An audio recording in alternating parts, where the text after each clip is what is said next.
টানা কয়েকদিনের বর্ষণে রাজ্যের বেশ কিছু স্থানে জল জমে গেছে। বিশেষ করে হাওড়া নদী দুই পাড়ের বহু এলাকা জলমগ্ন হয়ে পড়ে। এইসব এলাকার মধ্যে রয়েছে চন্দ্রপুর, আড়ালিয়া, যোগেন্দ্রনগর, প্রতাপগড়, পশ্চিম প্রতাপগড়, দক্ষিণ ইন্দ্রনগর প্রভৃতি এলাকা।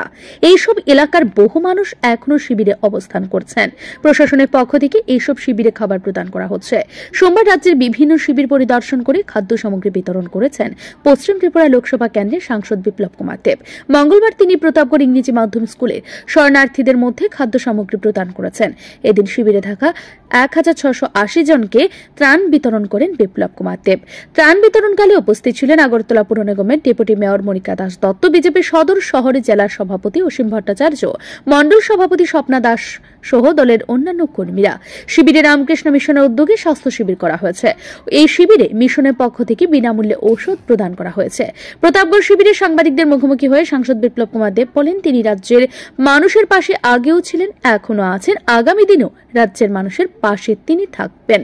পাশাপাশি তিনি বলেন, বৃষ্টি শুধুমাত্র ত্রিপুরায় হচ্ছে না, দেশের প্রায় সব রাজ্যেই ভারী বৃষ্টি হচ্ছে।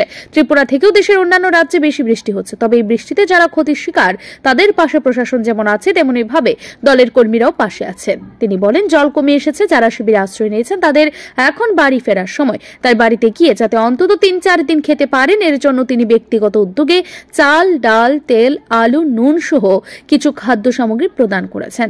তাদের অধিকাংশই হচ্ছে দিনমজুর। তারা কাজ করলে তাদের সংসার চলে। বাড়িতে গেলে তারা বাড়ি ঘর পরিষ্কার করতেই 3-4 দিন চলে যাবে। এই সময় তারা কাজ করতে পারবেন না, তাই তিনি অন্তত 4 দিনের খাবার দিয়েছেন। আগরতলার নিম্ন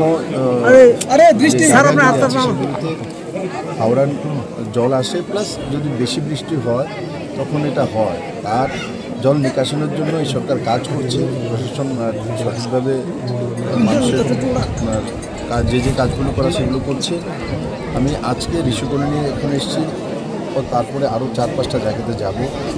তো মানুষ এখান থেকে এখন যাওয়ার সময় হয়ে আসছে। তো যাওয়ার সময় যাতে 2-4 দিনের ডাল, চাল, আলু এগুলো থাকে, তার একটা ব্যবস্থা করে আমি ব্যক্তিগতভাবে দিচ্ছি, যে এরা বাড়িতে নিয়ে যা 2-4টা দিন গিয়ে এইখানে যারাই আছে তারা দিনে কাজ করে খায়। তো এরা বাড়িতে গিয়ে বাড়িটা পরিষ্কার পরিচ্ছন্ন করতে হবে, তার সময় 3-4 দিন কাজ করতে পারবে। ওই 3-4 দিনের জিনিসটা এটা একদম 1 মাসের ওনার জীবন তৈরি করেছে তেমন না, সামান্য যারা 3-4 দিন এই খাওয়াটা নিয়ে বাড়িতে খেতে পারে, ওই সময়টার মধ্যে বাড়িঘরটা পরিষ্কার পরিচ্ছন্ন করে নেয়, তার ব্যবস্থা করার জন্য সেটা আমি করছি। প্রশাসন বাকি সব ব্যবস্থা করছে। আপনারা দেখেছেন রামকৃষ্ণ মিশন থেকে সকাল থেকে এখানে ওষুধপত্রাদির ব্যবস্থা স্বয়ং মহারাজজি এসছে। বিভিন্ন সামাজিক সংস্থা, আমাদের নির্বাচিত প্রতিনিধি, এখানে মনিকা, এখানে মেম্বার আছেন, ডেপুটি মেয়র আছে, ও আছে, মন্ডল প্রেসিডেন্ট আছেন স্বপ্নাদি, সবাই মিলিয়ে অন্যান্য কার্যকর্তাদের নিয়ে কাজ করছে মানুষের পাশে, এবং মানুষের যা যা প্রয়োজনীয় তাদের সেগুলো দেওয়ার চেষ্টা করছে। এদিকে সাংসদ বিপ্লব কুমার দেবের হাত থেকে খাদ্য সামগ্রী পেয়ে কিছুটা হলেও স্বস্তি পেয়েছেন শরণার্থীরা। ভিডিও রিপোর্ট ঋদ্ধি নেটওয়ার্ক।